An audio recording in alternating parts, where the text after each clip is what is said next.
Well, hello and welcome. I am the Restless Kaiser. Oh, are we doing the introduction bit that we just said? And I'm David.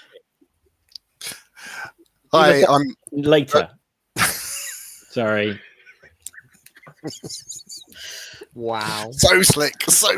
And we I'm sure no one this spotted as well. it. It'll be fine. No, it'll be fine. So, Yeah. Paul, who are you?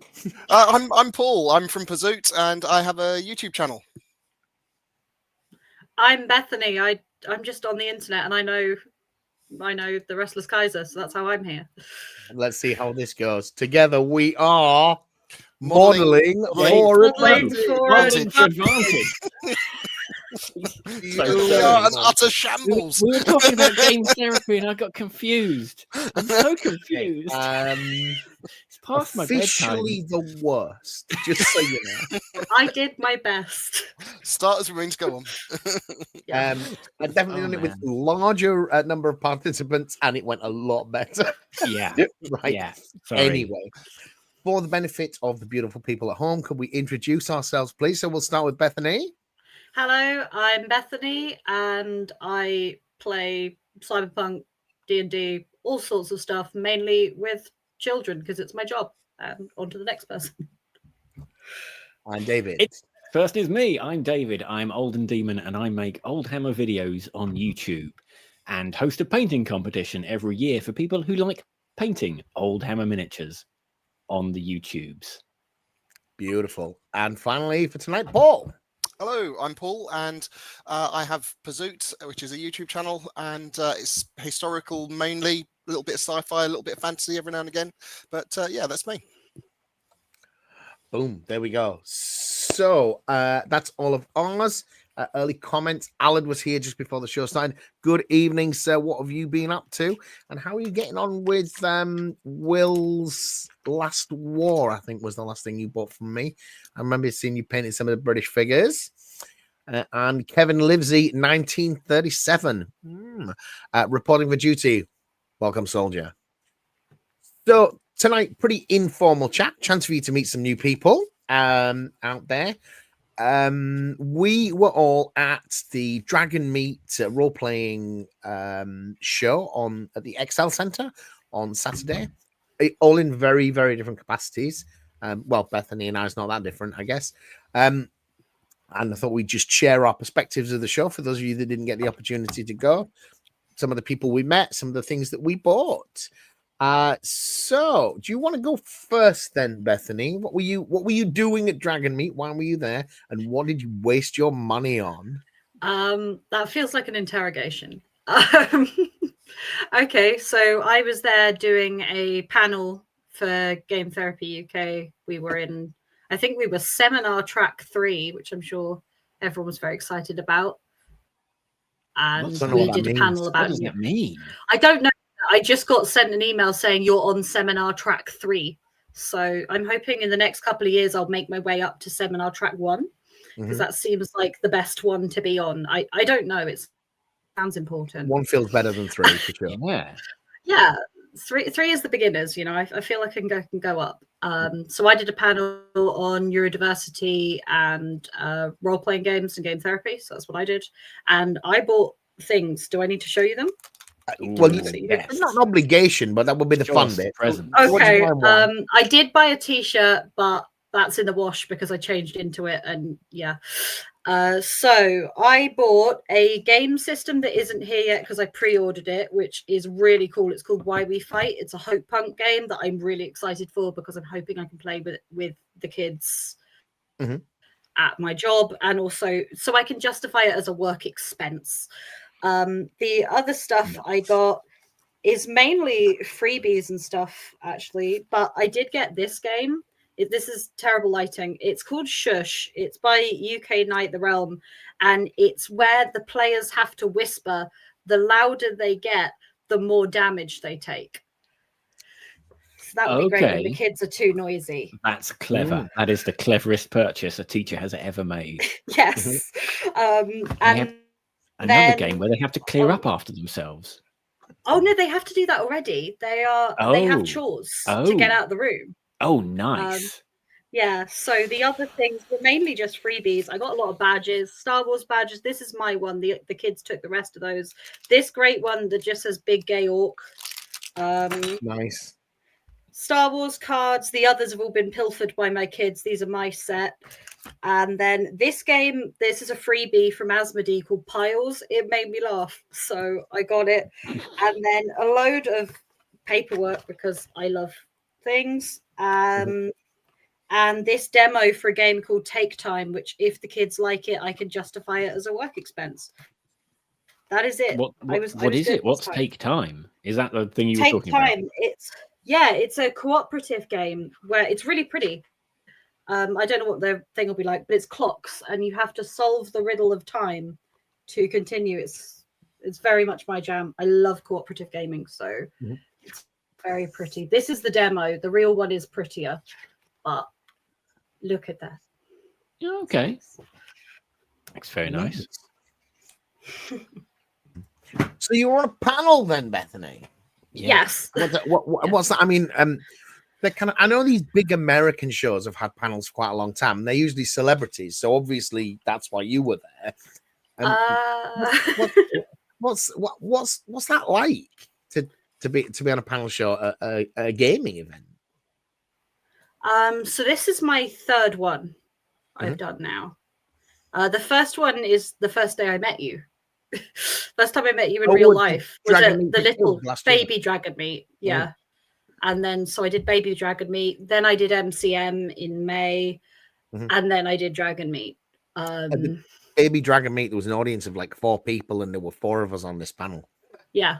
Wow. One of them was the mum of a kid from my school.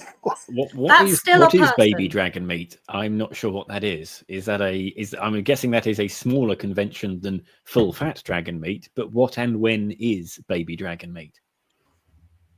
Well, it's called Call to Adventure. It was to bring children into like the thing. So it was smaller. It was aimed mainly at family games and stuff. Okay. I spent a lot of money in that. I'm not going to lie to you. Okay. I was better this time. Excellent.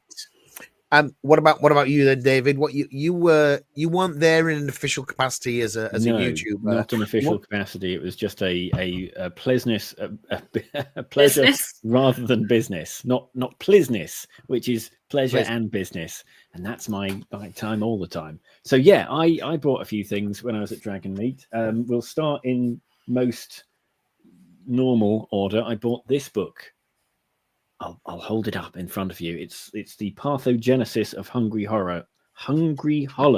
It is a role-playing game that I'd seen knocking around for a while. I think I don't know whether it's its own like standalone thing or if it's connected to Liminal Horror, but I don't know. It looks a little bit kind of. Have you ever seen the film Annihilation?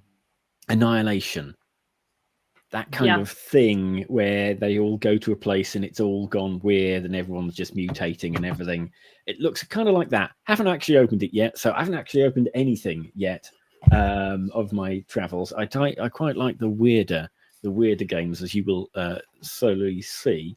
I then got collared by a guy from Orc's Nest who runs his own business, who said that he watches my channel, and so I bought this, which is called You'll Burn It. It's wrapped up in string, and he told me that halfway through this game I have to burn it, and I think that is a rule, not just like I won't like it enough and I'll actually burn this. So, and it's apparently there's rituals and things, so I look forward to opening physicality to this game. Yeah, I'm really not sure what else it is inside there. I'm not sure what most of these things that I bought are. As I say, I like the weirder side of some of this stuff. I love the idea that you bump into a customer and you give him money for his stuff. Yes, I felt like he was being very polite and nice to me, and I was like, "Oh, and you've also got this, so yeah, I'll buy this for you." But that's not the worst thing that happened to me there. I mean, we'll get on to the next one. Right. Which happened when I bumped into Mike from Mike Hutchinson, who I told him about some plans I had, and he literally reached over to his desk, grabbed this game, and said, "Buy this from me." And I just got out my wallet as like a reflex thing. So I think like he just Jedi mind tricked me. And so again, it's called Eternal. Apparently I will like it. I haven't yet opened it, but I was told by a man who I trust. Mike Hutchinson has created games such as Hobgoblin and Space Gits. His latest one is about drunk space orcs having a big fight, and it's a dexterity game as well involving dice. But I'm not actually sure. I don't even think he designed this. I think this is someone else's game that he just literally handed to me and told me to buy it from him. But I did, because if you see me at a convention, you will find out that I'm incredibly weak and very, very easily to flatter into just buying things from you. I probably shouldn't be announcing that on a live stream, should I? I shouldn't be saying that. We can edit that bit. Did anyone hear that? No. Anyway, so last thing I bought, and again, I did tell you I like weird things. So there's this company called Igloo Press. I don't know whether you've heard of them. They do very strange things, and I brought this. It's called Pamphlet. It's very colourful. It's issue number 2. It says what lies within the vending machine, and I haven't seen inside it because you can't, because I don't know whether this shows up on stream, but the there's a sleeve around it that's been held in place by 2 deformed paper clips. So I don't know what's inside it at all. It was just there, and it's called the Universal Newsletter for Humanoids, What Lies Within the Vending Machine, and I just bought it. I might have an issue with buying things, come to think of it, actually, after I've just said all of that stuff. But again, don't know what this is. Don't even know what it is. And I mean, yeah, it could be anything. It literally could be anything inside there. I haven't even checked. I could probably bend back one of the pages, just have a little look. Could be a graphic novel. Could be anything. I've got literally no idea what I've done. I'm an ideal customer for these things, aren't I? Yeah. I think the word is mark is the correct word for someone like me at one of these events, because I'm just a target. There we go. Yes, that is everything that I bought at Dragonmeet. Those are the things you bought. So that thing with the tripod on the front, was it a miniatures game, a role-playing game, just a green pamphlet with a word on the front? I'm pretty sure it's a miniature game. I'm pretty sure, because he does miniature games a lot. He does occasionally do a role-playing game, but I'm pretty sure this is a miniature game. Oh, it's 15mm scale. There you go. Right. There you go. So it's 15mm scale, and it's got units and keywords. It's got a real kind of 80s feel about it. It's like that stapled together photocopied pages with a cardboard cover. It's like I played myriad games like that. It's very kind of like neon. Oh, inside very different. It's very like kind the of. cover has got that vibe of the vintage kind of war games rules. Yeah, it's quite a nice little. It's very colourful, but yeah, I've been told that I'll like it, so I'll read it, and then because I'm British, if I don't like it, I'll just never mention it to anyone ever again. And if anyone ever asks me, I'll just say, yeah, it was great. Pro move. And that's the best way to approach these things. So in the meantime, Alan has updated us. He has painted most of his World War I for the last war, which is nice. But more importantly, somebody came in to say your channel is awesome. Look at that. Yeah. Thank you very much. Technological Animal Guru. I'll just call you Technological Animal. Thank you very much. I'm glad that you enjoy my channel. Paul, you were there in a very, very different capacity, working all day. You did interview. It wasn't me and Bethany, was it? It was me and somebody else. Yeah, it was Alex. It wasn't me that was doing the interview. It was Alex and some yourself and it was Shayna was the other person. So Paul, what were you doing at Dragonmeet? What were you up to? Who did you meet? I didn't really have time to go around and buy things. I was on a stand, which my own stand, bizarrely. So before a few weeks ago, I was sort of talking to a friend. Thought, oh, I think I might do a stand at Dragonmeet. And my mate was, oh yeah, you should definitely do a stand at Dragonmeet.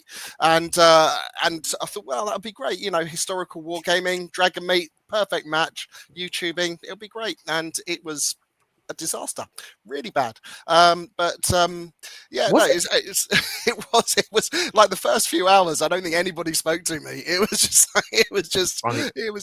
was terrible. Comically bad, I would say. The afternoon was really nice. I wasn't selling anything. I was just there. Like, this is the thing. It's like it was just right from the off. It was just such a stunningly bad idea. I've got a historical wargaming channel. And I'm there at Dragonmeet, which doesn't do a lot of historical wargaming, with a YouTube channel, and it's just like, what am I doing on a stand? But having said that, it was really, it turned out to be really nice as the day went along. And I think initially people do that thing where they kind of run around and they look at all the stuff they really want to look at and all the stuff they're really interested in.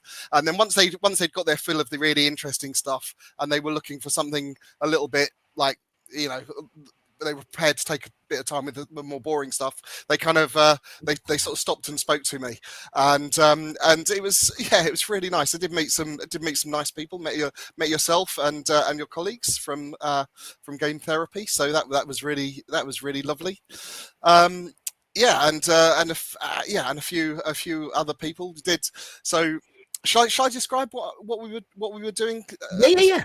Standard stuff. Yeah. Okay. So we kind of had sort of a stand where we had half of it that was sort of an information table, and it was myself and one of my friends, and the other half was like an interview area with a little round table and a couple of cameras pointed at it.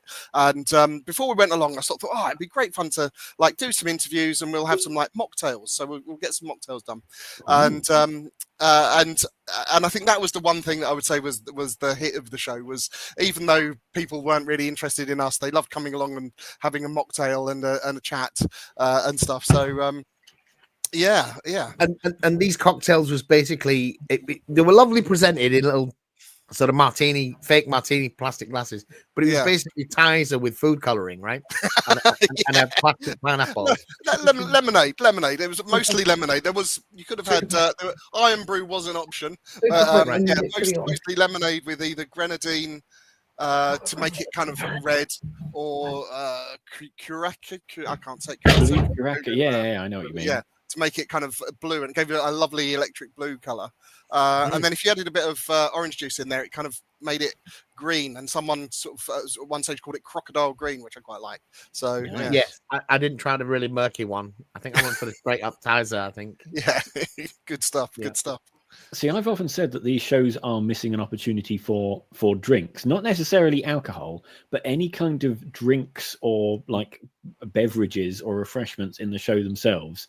I think if someone set up like a bubble tea stand right in the corner, they could make an absolute killing at one of these places. Bethany, by the looks of things. Absolutely. I think the only problem is I think that there are limits on probably restrictions around what you can sell in terms of. I think XL have some rule about.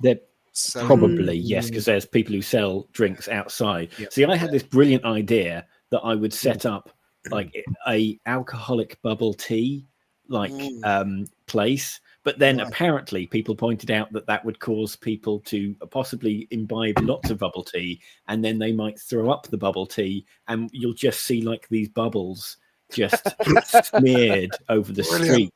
It would be like someone's just battered some salmon to death, and all of their eggs are just out on the pavement. I thought, that sounds like great fun. Yeah, no, you should definitely do it. That is foul. See, that's the sort of thing. If someone said that to me, I'd be like, "Oh yeah, that's a great idea. Let's just do it, man." But yeah, apparently I have these ideas, but they're not necessarily feasible or workable. There were drinks at Dragonmeet. There was Did no one see that there were mead people? There was various alcohol. I did see the mead people, yes. Several tea stands and like Dungeons and Dragons themed tea. There was a coffee stand. There was quite a few. I just didn't go to any of them because they all looked really nice, and I was too nervous. Yeah, I forgot about the tea because I have unique taste buds where I don't like tea or coffee, and so that's when you call yourself an Englishman. I don't know. Exactly. I have very, very weird. It's the multi taste that apparently I don't gel with, and so I mean I'd be totally into coffee and tea if I drank it, but I don't. So that's why I just have a sweet tooth, and that's why I'm just hankering for a bubble tea all day. I'm just like, come on, someone's got to do me some passion fruit with some coconut baubles somewhere. Is there no Can I not get one? Tea in bubble tea then? I've never had one. Yeah, there is some of them. So basically, you have it's basically a fruit squash, and then there are these kind of balls, and they're kind of spherical, liquid-filled balls, and they chuck. Do you have the popping ones? Yeah, I love the popping ones. I mean, I'll have the popping ones. I'll have the jelly ones, and I'll have the tapioca ones as well. I mean, I'll do whatever, man. I mean, if there's stuff going, I'm there. I'm going to go for it. And if someone is someone listening, if someone is listening out there, you can make a lot of, as we've already discussed, you can make a lot of money from me at one of these shows. I'll be at UK Games Expo and Salute next year, and UK Games Expo, that goes for 3 days, and I will get very thirsty. I'm just going to say, people get very thirsty, especially me. I'm going to go for it. It's overpriced bubble tea with a picture of a bashed salmon on the side, and you're in. Oh, I thought you meant like a whole pitcher of bubble tea.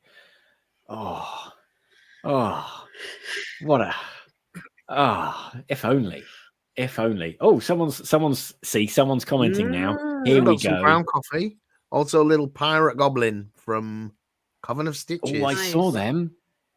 Yes. Oh, yeah. I saw Coven of Stitches. They were very good. What do they do? So, it is literally, I've got a photo on my phone of it. It is knitted animals, or not knitted, kind of sewn animals. And they did like a Christmas tree. Yeah. And they had, I'm going to try and show it to myself. Yeah, so it's basically sewn goblin animals, all with scarves and hats and maybe Christmas party decorations. And there's, I'm assuming it's a goblin themed. I don't know what the correct word. Not quite plush, but it is kind of stuffed animals. And they're probably about 5 inches tall. But yeah, there was just a ton of them, and they had like foxes and other woodland animals and things like that. I reckon that's. I was looking at that and thinking that'd be fantastic to fill a Christmas tree with if you had a gamer friend who needed a Christmas tree full of just goblins. That would be perfect. Oh yeah, Christmas decorations. As you were describing them, I was just sort of thinking, how can you make a game out of that? How can we get some rules going? I don't think it. I'm not sure. I think there are, because I'm looking at the photo now, and there was something called a field guide that went with it. So I don't know whether there is a game that went with it. In theory, because it's a stuffed animal, and as long as it's freestanding, you could use that to role play with. I'm not really sure about role playing, to be honest. I've done it twice in the last 20 years, so presumably there's some role playing game that allows you to role play with a stuffed goblin. I throw the question open to the floor. There we go. Oh, yeah. I saw them. They're so cute. That's the stuff? Yes. Yeah. Magic. That's very good. It's very strange. It's very weird. As I say, if you like weird esoteric stuff, Dragonmeet is ideal, because you will just find the weirdest stuff imaginable that you wouldn't necessarily find literally anywhere else. And you can just go up to it and chat to the owners, and everyone's very, very polite and nice. Nice. Let me get rid of that. Okay. A few things. I got this. Dungeons and Dragons. I understand that's a hot indie title right now. Yeah, it's really low key. It's very, really very heavy. Just need to find a co-host to review it with. Maybe you'd be up for it, Bethany. become a YouTube sensation. Yeah, go on. I'll try. A couple of other things. I obviously talked to Will from Forbidden Psalm about it. I was hoping he would join us tonight, actually. But I think I might have got his email address wrong when I messaged him with the thing because I can't spell Psalm. I had a little bit of a chat with him, but he's hoping he's going to come on the live show and talk a little bit about his game. So he writes miniatures games which are based on Morkborg. The role playing games. Yes, so they're all very Psalm, yes. Yes, I've seen them knocking around. I've never actually picked up a Morkborg core rulebook to read, but I understand that it's very visually impressive with all of the formatting and clever stuff they do. And yes, I've heard that there's a miniature game based on it. One of the songs I liked, because everybody loves dice, right? Because role players who don't collect miniatures. So there was this woman, Dice of the Seeker, and she makes these amazing dice. They're not very practical, but they are magnificent. They were beautiful things. That one looks cool. I did find this to be an abomination, though.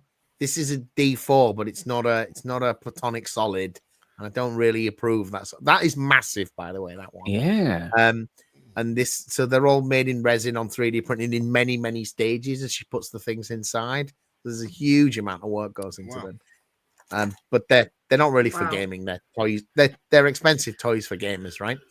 But she was there, and they are beautiful. And then there was what I was quite interested in, and you might be interested in this with the kids at school. I certainly was, but that's probably because I'm a librarian. The ladies in the store next to us, the Wanderer's Tome. Did you talk to them at all, Bethany? Yes, I recognize that.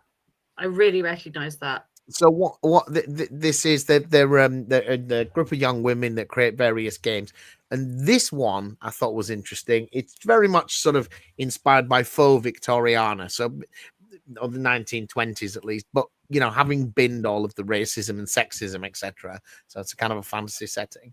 But this game really interested me to take to school to work with one of my writers' groups, because it's the newspaper is the game, and they've kind of got to solve clues as they go through and write little articles and so forth.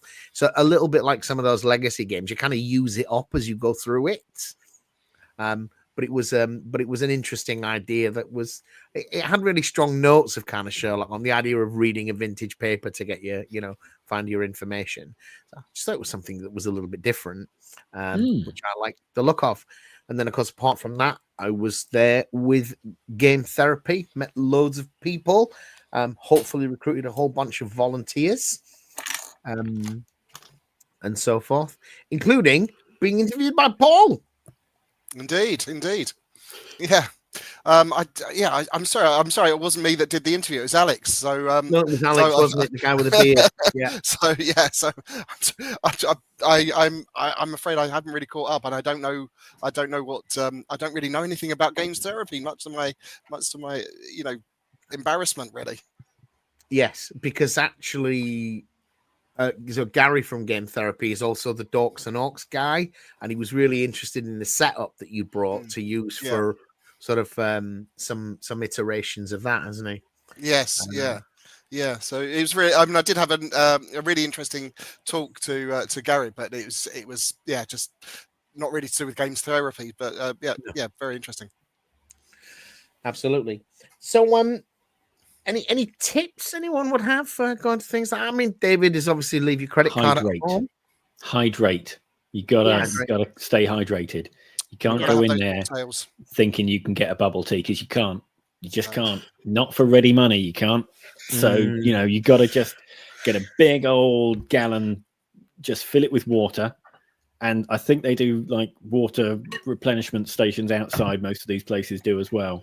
Mm-hmm. You got to go in there, hydrate. Also, the food outside, I mean, it's not great, but when you're hungry, it'll do. So, again, if you can do food inside this place, or D&D food, just like a D&D burger, I'll take that. Or like something like that. come on, there's got to be someone who's going to be able to do that. If you can get it done, you can make an absolute fortune. Yes. In the Silent Games Workshop's restaurant, you can call it a goblin burger or something. Oh yeah, go to Bugman's Bar, get yourself a pint of. I also don't drink beer, so that's not gonna work. I'm so sorry. I've ashamed all of you. Not a regular chap, are you, David? Not beer, not wine, not cider, just not coffee, not tea.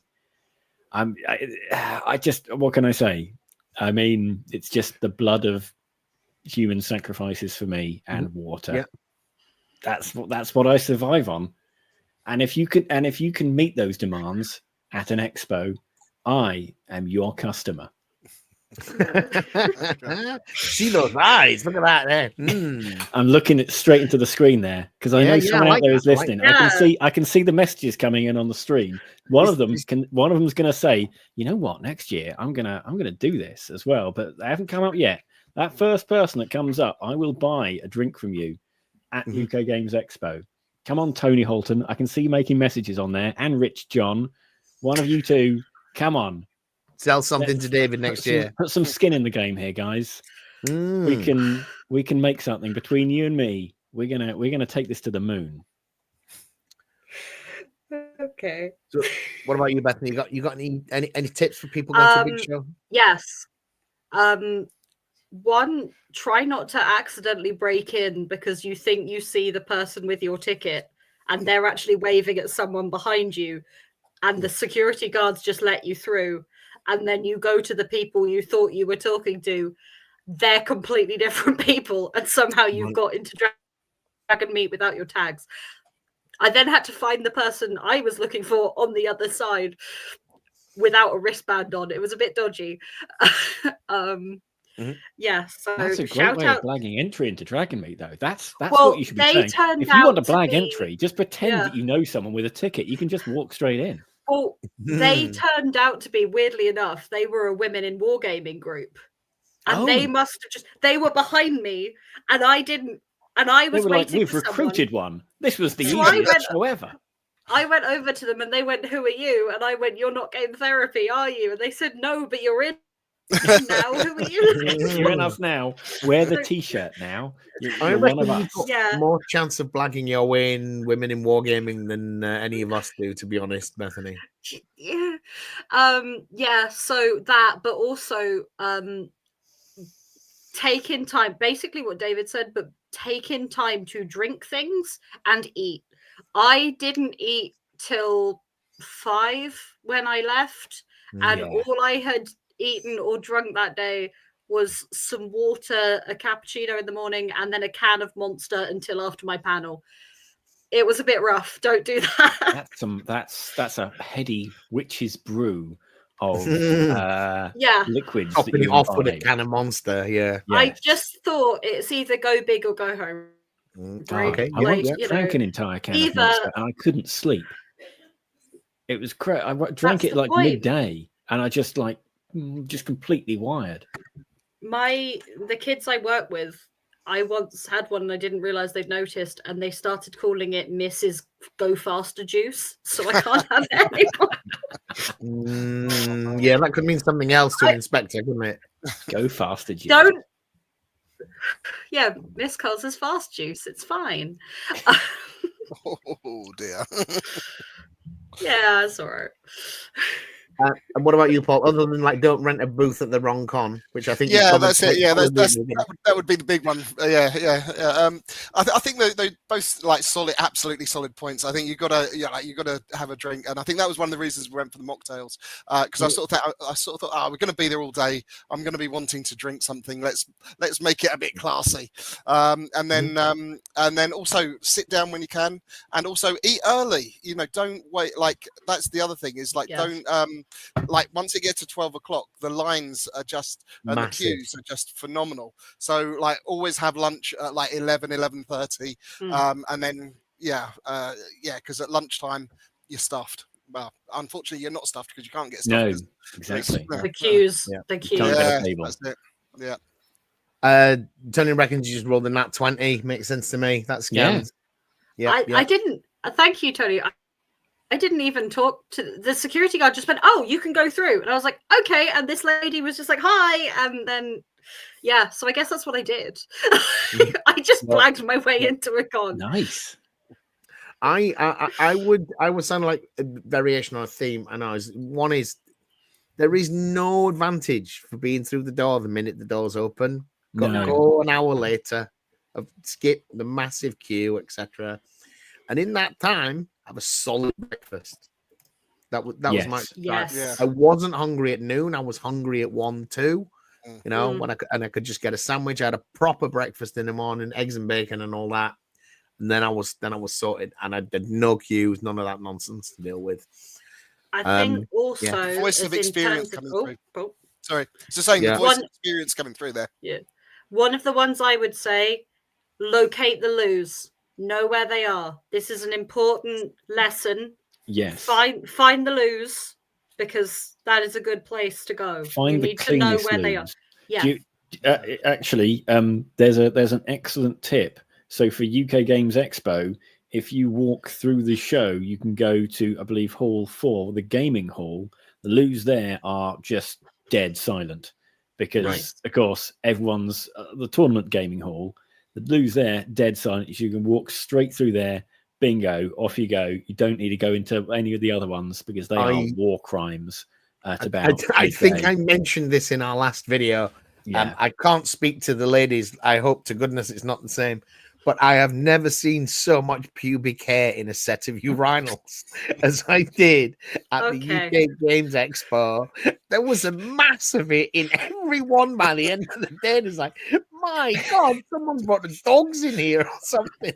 Oh my God, what were people doing? I was getting.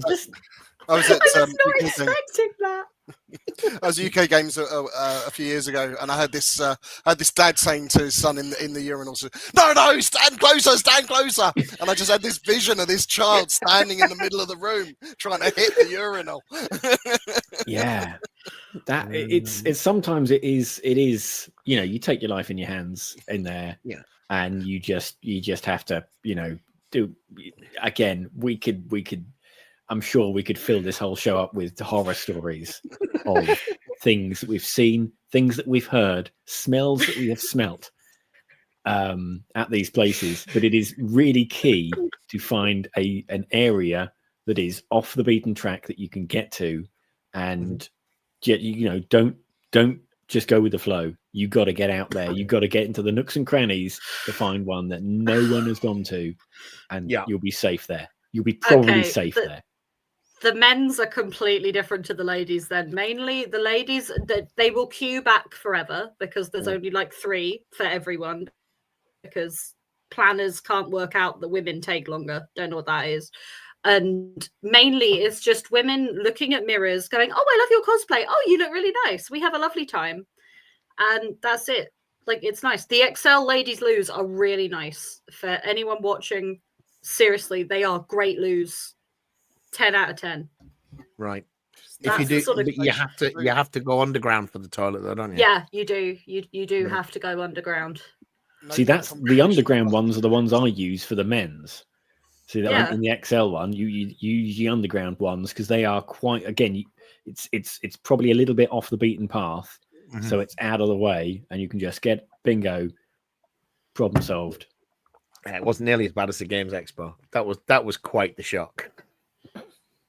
Yeah. I mean, too many people there over too many days. Yeah. The plumbing simply can't hold up. You can't expect it to work miracles there. Well, there was an interesting segue there. I hope we all enjoyed that. I don't know if there's anyone still commenting or watching after that one. After that, there was a miniature. Are you having good evenings, guys? No, Tony has actually replied. Comments? No, Tony is still watching. Oh, wow. He has been enraptured by this conversation about toilet talk. There we go. Boom. Total silence. He's right. It's total silence.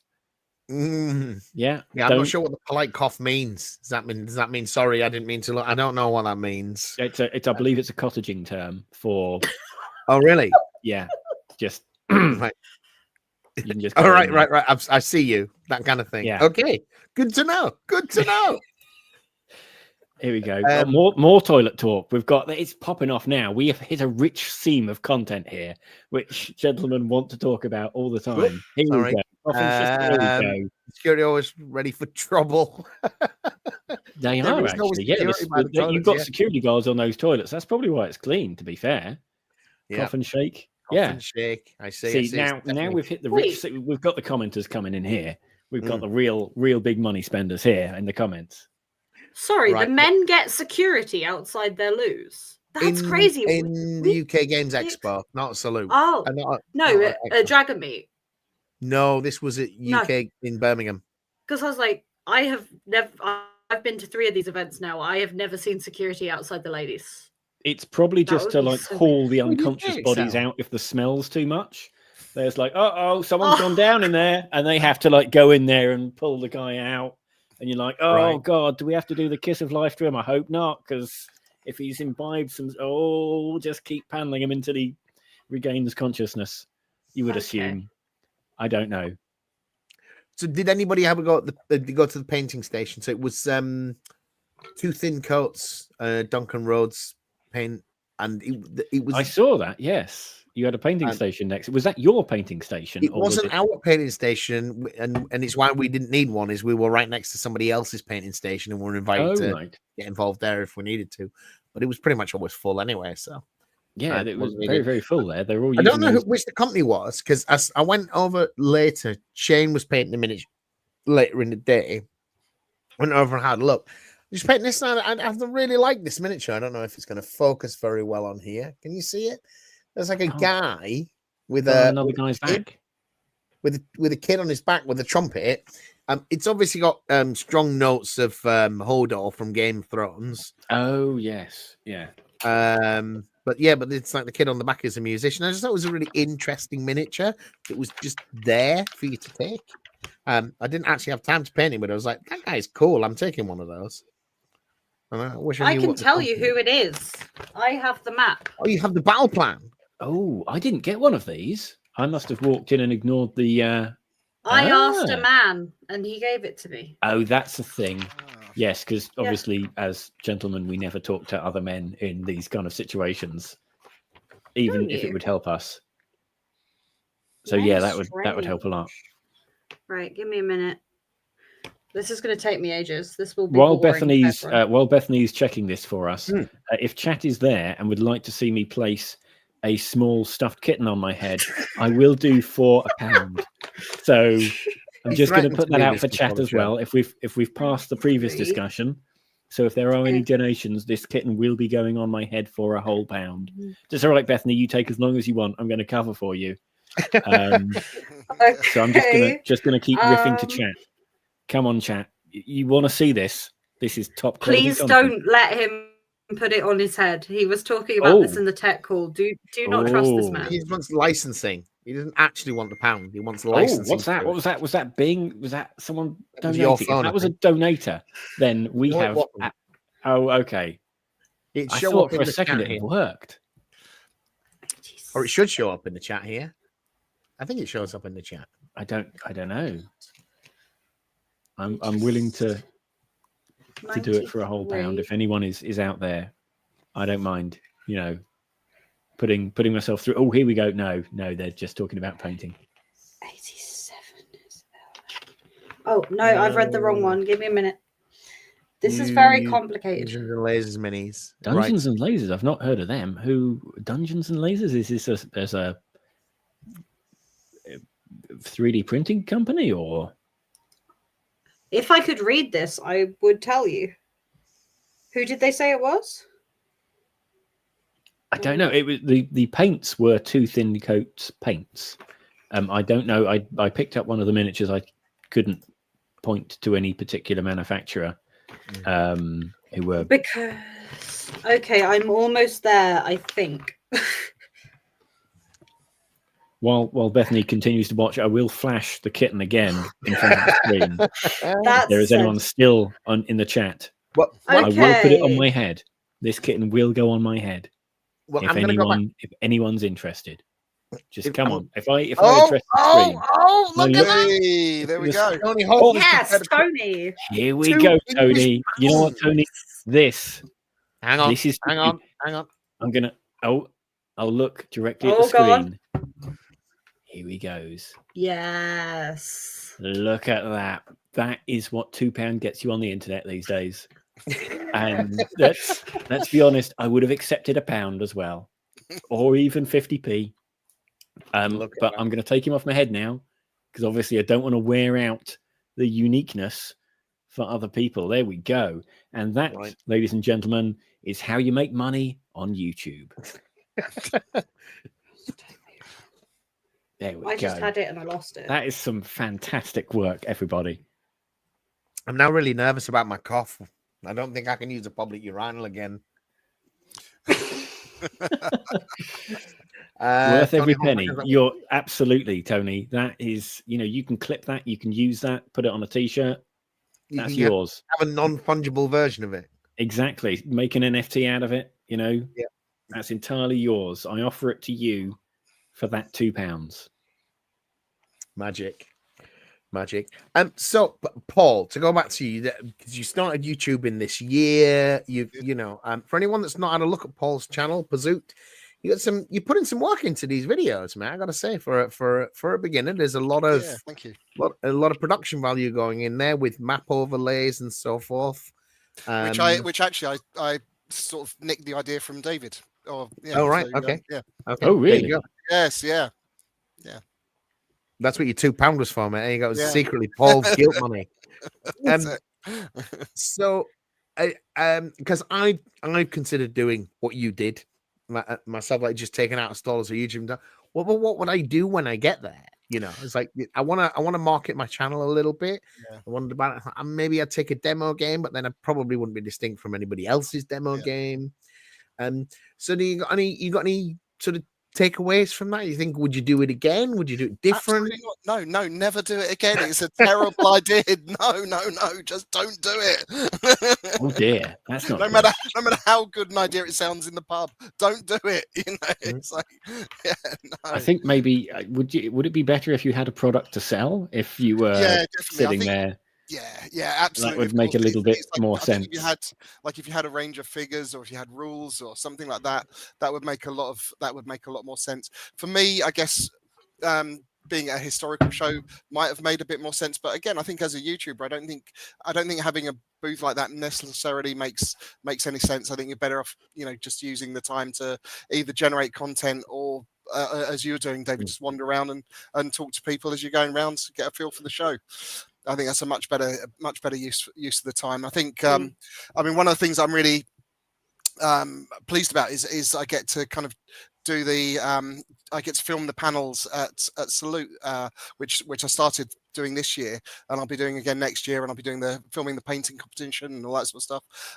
So it's really nice to get in on kind of that side of it with Salute.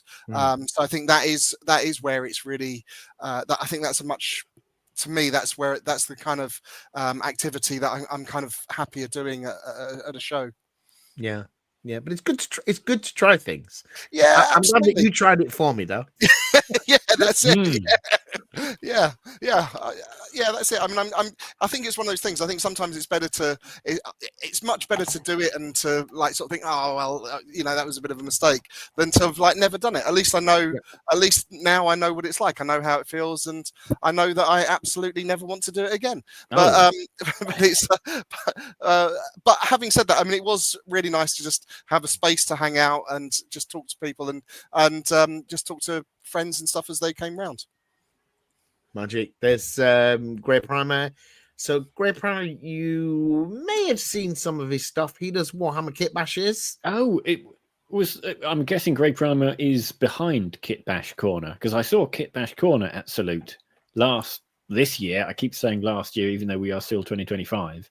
And they had, if this is the same place, it was just all of the very famous conversions you'd seen around Instagram and things like that. I think is that who Grey Primer is?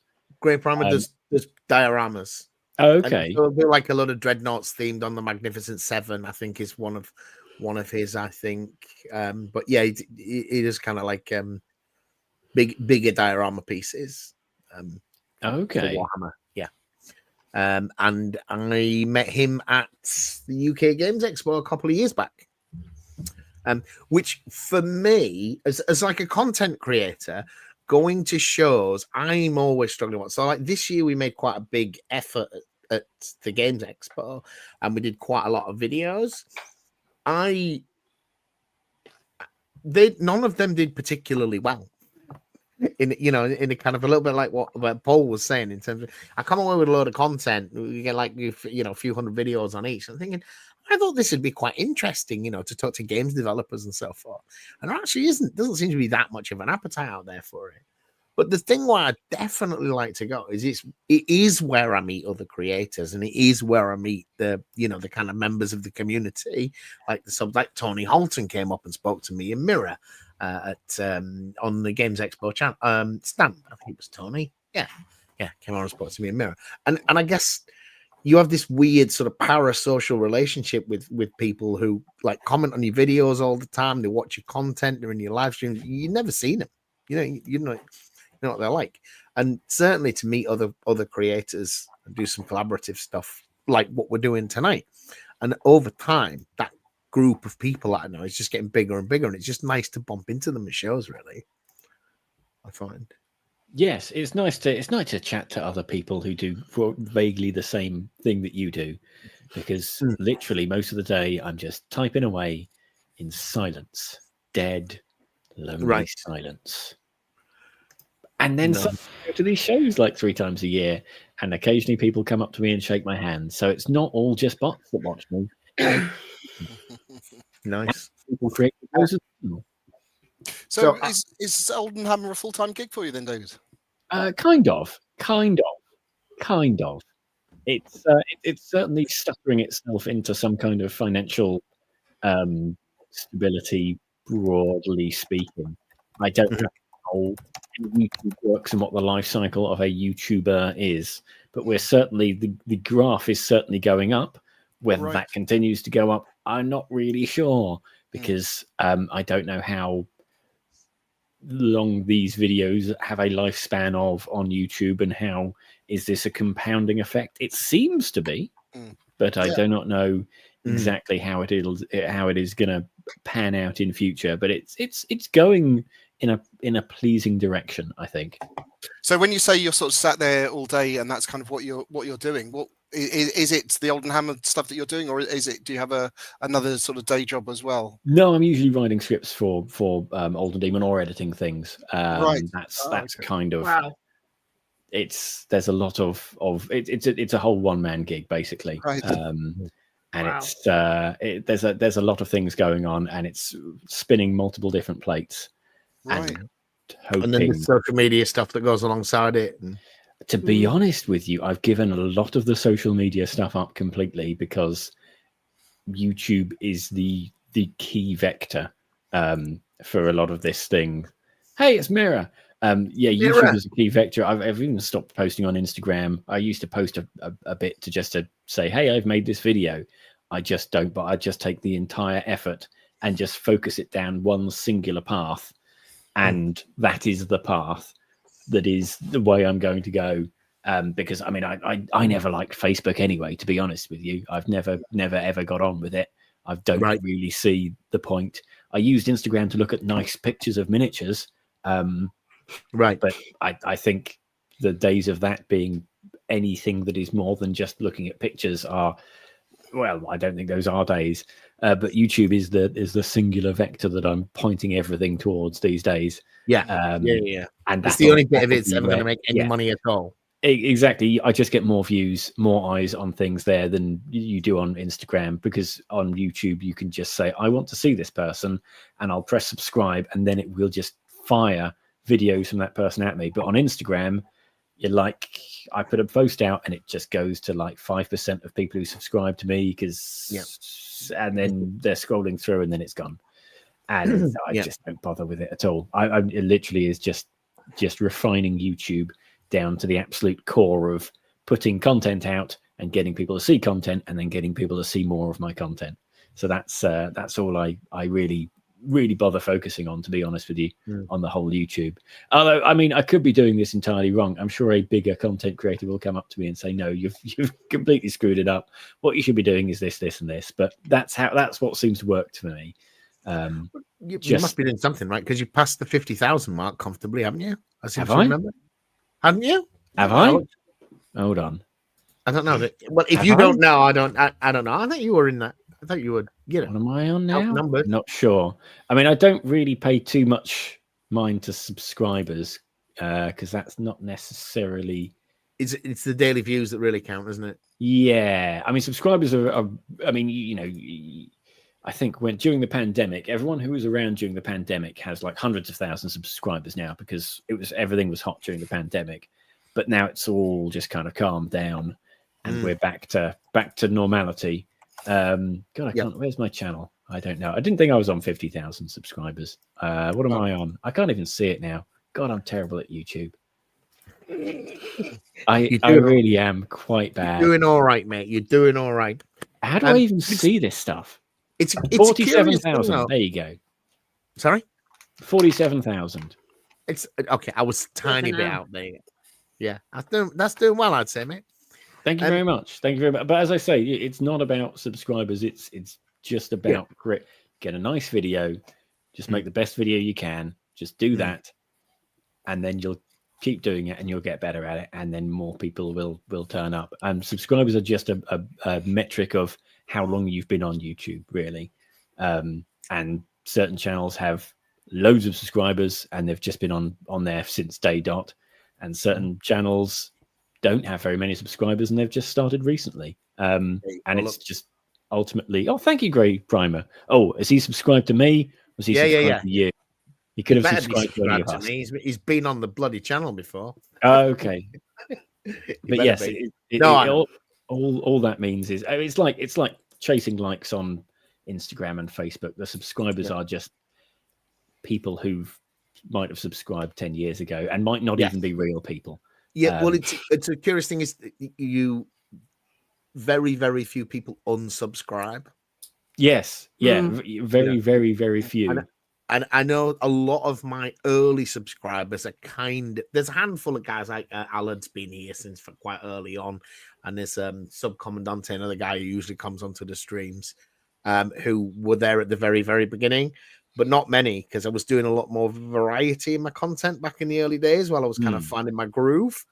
And I think so. I'd had like, you remember Shadespire? I mean, it still played the Warhammer Hex game. Yeah, I had like 12 videos on that at one point, which hardly anybody watched. But you know, I picked up some subscribers there. That's what they wanted to watch. I haven't made any videos on that for years and years, etc. But I noticed that the people don't seem to leave. No, which is interesting. Very, very. My own habit, I don't recall ever unsubscribing from anything. Yeah, I only very rarely unsubscribe, and that's it's very rare for me to do that, because I just, you know, unless the channel has completely given up on what it used to do, usually there is a kind of solid vein of content that everyone produces that, you know, this is the kind of content you're getting with this person, so you can watch it. It's probably going to be as good as the last piece of content that they did. Ergo, I'll continue to watch it. Because my channel's so small, I can literally see every time I notice every time someone subscribes and someone unsubscribes. It's like every one person counts to me at the moment. And one of the things I've noticed there at the beginning, mate. That's where we all started.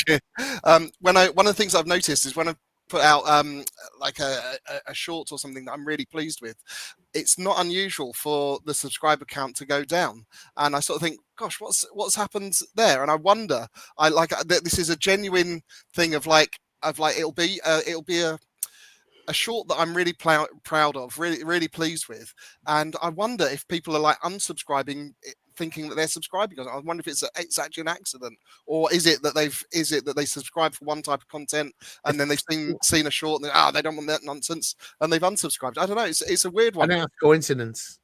So you notice on the daily flow, like today somebody left. Yeah. That's when your numbers are, as your numbers get bigger, that you won't notice that. But I think periodically, though, YouTube does get rid of bots. Yes, Yeah. I have heard that. Yeah, And in the early days, especially when you're in the hundreds, and suddenly they've just stripped 20 bots off your YouTube channel. Yeah, you notice it because the Yeah. bots find you before the people do. Yeah. That's true. I noticed that, and it particularly happened around milestones. I remember Right. being warned as I was crossing the 1,000 mark. A friend of mine said, when you cross 1,000, you might suddenly lose 50 subscribers, Oh wow, gosh. because that I didn't happened to realise a few people. right. And that was a okay. couple of years back for me.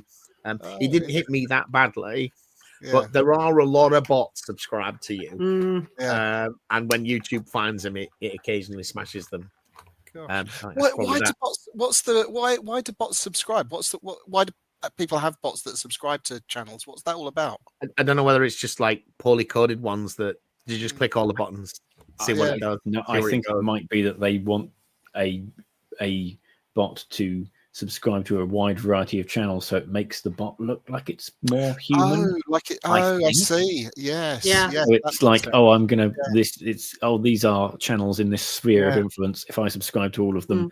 it makes it look like it's a real viewer. I'm not really sure exactly why people bother. I mean, there's got to be some kind of financial imperative for someone somewhere along the line, but I Yeah. don't What I said quite could be work out completely apocryphal. why. I have the thrilling answer to the minis, by the way. Oh, People yes. still care about Yeah. that. The research is complete. Yeah, sorry, it took a while. So Young Dragons ran it, and I don't have an ID entirely on the minis, but there are two options according to the booklet. They may be wrong. So they're saying either Realms of Tiberium or Mammoth Factory. So your mileage may vary. Mammoth Factory worked with Young Dragons last time at Call to Adventure. So they're my best guess. But there you go. Detective work. Oh I'll have a wow! look, see if I can find that many. Yeah. Wow. French Crusade. There's a whole big conversation there. I think Mira edited that, did she? Or was talking about it at some point. Did you edit Trench Crusade, Mira? In the end, I think she mentioned she was editing Trench Crusade somehow. Yes. I backed their very first Kickstarter for their Mhm. Trench Pilgrim, and I have it somewhere, and that's all. And then it just blew up, and I've never. It's too big now for me, and someone just needs to take my hand and take me through it very slowly and quietly, so I understand it all. Because it's just it feels like it's the Pokemon that has gone just straight over my head, and I'm like, what is this? What's going on? Yeah, and I'm just lost. So, yeah, I understand that it's very, very popular. Are people here into Trench Crusade? No, I don't know. Okay. I don't know how I feel about it. Oh, okay. I don't know how I feel about it. Well, I don't really know what it is. Oh dear. this isn't the shining endorsement of Trench Crusade then. Oh dear. I'm sure it's good. People say it's very good. I mean, a lot of people have raved about it. Is it a sci-fi thing, or I believe it is a kind of alternate World War One with demons. Alternative history. Not really World War One. It's an alternative history where, I don't know, like 1,000 years ago, the portal to the underworld has appeared in the Holy Land, and legitimate, real, actual demons have come out. And there's been an eternal crusade to drive the devil out of the human lands. Okay. And they're not really winning. They're sort of at a status quo. And the date of the game is around about the First World War time. And some kind of trenches and machine guns and so forth. But also a lot of steam tech and magic. And I feel it's easy for the game to insult people deeply. Because they're actual demons. They're real demons. Right. They're real angels. They've made a clone of Christ and eaten him.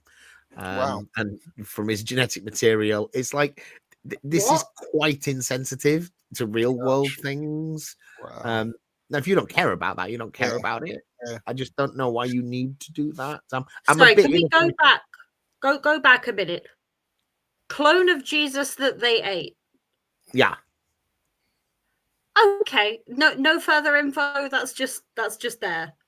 Well, Okay. you take some DNA, you Yep. clone Jesus, you then eat him. Yes.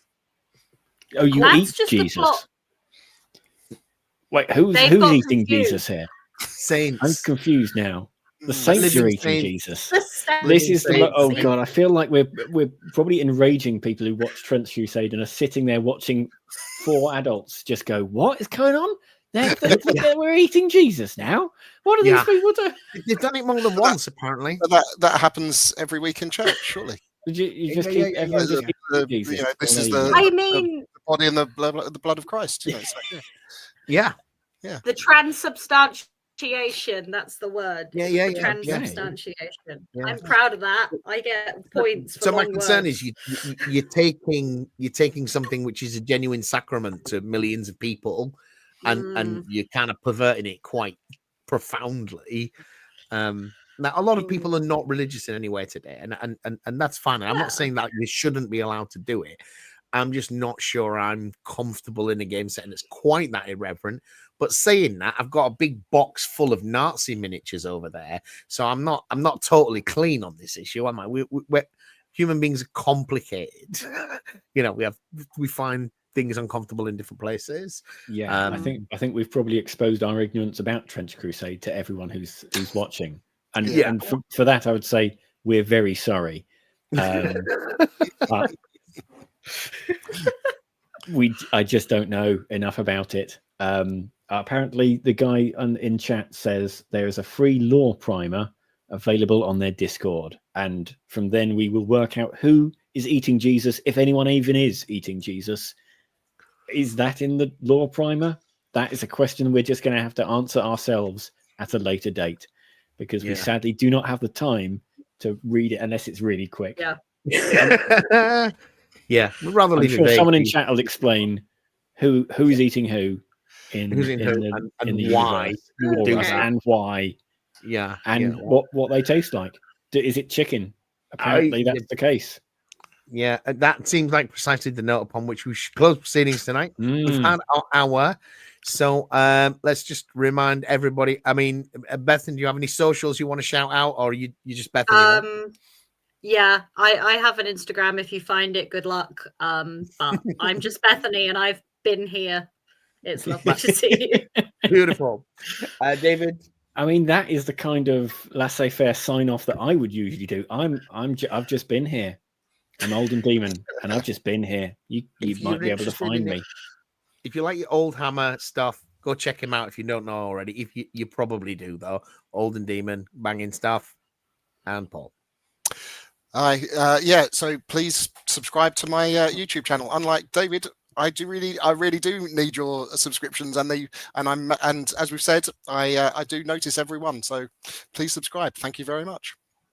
Thank you very much. And on that happy note, folks, this is us signing off. Good night. Good night.